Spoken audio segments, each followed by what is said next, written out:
Here's my basic kit for cleaning tombstones. A water sprayer with plenty of water, and then tool bag with a variety of cleaning tools and all the cleaning solutions, everything I needed in one place. So I'll show you what all's in there. You will need a lot of water to wet the stone initially and to rinse it clean. I find a 1-gallon garden sprayer works great. They are inexpensive and can be found in any big box store.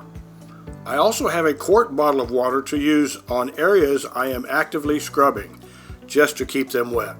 This is optional. D2 biological solution is the main player. It is endorsed and used by the National Park Systems on all their marble monuments, including gravestones in national cemeteries. I use a wide variety of brushes. This has a natural bristle, however it gets mushy and soft after using it for a while.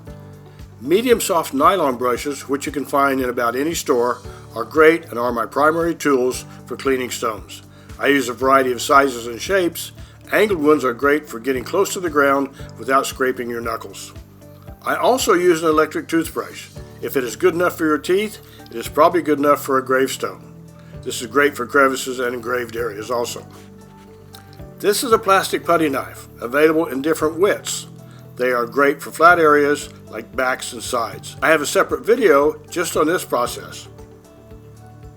I also use craft sticks. They work well getting into deep crevices or used on stubborn areas.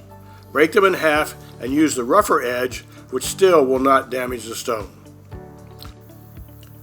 One last thing, don't forget a mat to sit or kneel on. This will improve your comfort.